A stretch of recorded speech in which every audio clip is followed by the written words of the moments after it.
part 2 of the Q&A, but first we want to give you guys a little update. Tomorrow, April 10th, I go in for my saline sonogram, and Alex and I are both going to have blood tests done. And then on April 27th, Alex is going to go in for his biopsy, which is basically, we're just going to throw it out there, it's to get a sperm. They're going to go in and they call it a biopsy, and they're going to get a vial of sperm, and he's going to be down for a few days. But it is what it is. Yep. It's all worth it. So let's get started on part 2. The first question is, do you have a good support system? There's a few questions in one question. Do you have a good support system? Which doctor did you decide to go with? And are you doing a fresh or frozen cycle? And are you nervous, excited, cautious, hopeful, etc.? So, support system, yeah, we've got a stellar support system. We've got great friends, great family, Great support group. Absolutely, yeah. Who's becoming friends of ours. So it's an awesome thing to have. So yeah, that's the first answer is yeah, we've got an awesome support system. What was the next part? Which doctor did we decide to go with? We chose Dr. Grohl with Spring Creek Fertility. Awesome guy. Loved him in our consultation. He's also spoke at one of our support groups, and he's just he's awesome. It's totally very friendly. Very friendly. Awesome environment in the clinic. Mm-hmm. Great staff. So caring. You can feel their compassion. And we've only been there for the consultation outside from the support group, because that's actually who puts on the support group is Spring Creek Fertility. So that's who we chose. And, moving forward, we're excited to work with them. And are we going to do a fresh or frozen embryo transfer? And the plan is to do frozen, because we are going to have genetic testing done on the embryos just because of medical history and issues, and we just want to make sure that everything's working right. Yeah, that they'll be okay. And we have heard that frozen embryo transfers tend to work better. So it just works out that we want to have the genetic testing done, and in that they do get frozen. So right. It works out. And then are we excited, cautious, hopeful, nervous? We're everything. All of the above. Yeah. Yeah. So everything. I don't know about cautious. Cautious is the word that you're just kind of careful going into. We're kind of just going in for it. I mean, really, that's what it is. Nose diving. We've talked about, walking, out in our faith and just having faith in God that, where there's a will, there's a way, and He'll provide for that. And so, now, don't get me wrong, we're not just, willy-nilly not considering anything and not being cautious. I think we're cautious with our feelings. Yeah. That's what we're cautious with. We're not being overly cautious about jumping into the process. No. But yeah, heck yeah, we're scared. we're scared of the outcome. We're scared of what the process will do to us as a couple. But we'll get into that later. And but we're excited and we're ready and we're happy. Yes, definitely. All right, next question. Have we picked out names, or I guess have you agreed on names yet? I remember you posted a little while ago you had different ideas. We have talked about some names. I don't think we're ready to put them out there yet, just because I don't think we'll really know what we want to name our child until I'm pregnant. We've thrown out some boy names, girl names. The girl name that I love that has a story behind it, that if we do get to do a name reveal one day and that happens to be the name, maybe, I'll tell the backstory on it. But so stay tuned. We do know for sure if we have a boy, the middle name will be Alexander, because that's just the way that Alex's family does things. Like the dad's first name is the son's middle name, and so we do know that the middle name will be Alexander. We just have to figure out if we completely agree on the first name. Oh, and the girl. That too. The girl. The girl name, I do want to put my middle name, which is Elaine, as their middle name. I think that would be really special. It has a special meaning to it also, and so I would like to carry it on. But we'll see. I don't know yet. Like I said, we could completely change our minds by the time that we get pregnant. And we want the name to have a special meaning, because all that we've gone through to get to the point of having a baby, we want it to mean a lot, and we might only get the one chance. So we'll see. Swing for the fences, if you will. Next question. What are your plans for once baby is here? Are you going to move or stay in your apartment? And Stephanie, are you going to continue to work? I am going to continue to work because, hello, we have to pay for this baby. I am a nanny. I call myself babysitter. Alex hates that, so we'll go with nanny. I nanny 2 little boys. But like I said, yes, I plan to continue to work. I'm sure I'll take off, the first few weeks and stuff like that. But that goes back to the support system. Yeah, but we plan also to stay in our apartment. We would like to move out one day into a house, but again, gonna be paying off this baby. But right now, we have plenty of room here.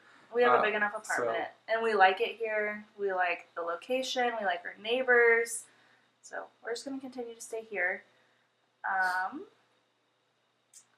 that was it for that question. Next question is, so with your husband not having a sperm count, would you have to get a sperm donor, or would they be able to retrieve sperm from him still? So this is like part 1 of this long question. So no, we don't need a sperm donor. We don't need one because that goes back to my appointment coming up on the 27th. So far, everything, blood level wise and all that kind of stuff. So you've had a hormone check. Yeah, so there's no reason why I shouldn't have sperm. So that's why they're going to go in and extract some. So we don't need a sperm donor. It's an option that we could have gone down, but a cheaper option, but it's not a route that we need to take. Right. So that we're not going to.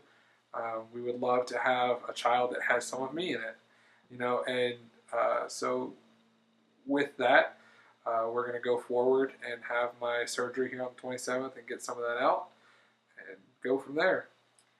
Next part of that question is, has your sister ever offered to be your surrogate, or have you ever thought about using a surrogate? And she has offered. I've had lots of people throw the idea out there, but as we know, we don't need a surrogate. My body is capable of carrying a child, and so that's what we're going to do, because that's what one of the things I look most forward to is being pregnant. And so if we know that my body can handle it and can do it, then by golly, that's what we're doing. And then the last part of that question is, how do you and your husband balance your marriage and infertility? I know when I went through all my miscarriages, my husband was absent throughout the whole thing and wasn't understanding. He didn't want to get emotionally attached unless he knew the baby was healthy. How do you guys stay so positive? So first, we don't air anything that's really bad or going on that's negative. We don't air our dirty laundry per se. Now, as we progress with these vlogs and everything like that, we want to be as real as we possibly can be with you all. So you will see some negativity in the future.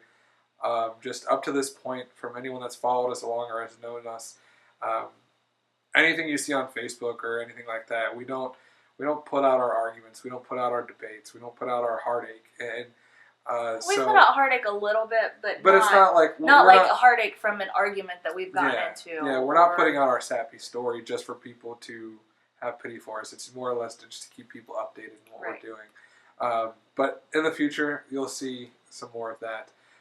But as for our marriage, it's a God thing, and it really is. And without having God in the center of our marriage, things would have fallen apart probably months ago, years ago. I would say probably years ago. So being able to turn to God for guidance and support on where we need to, walk or how we need to handle each other or be there for one another.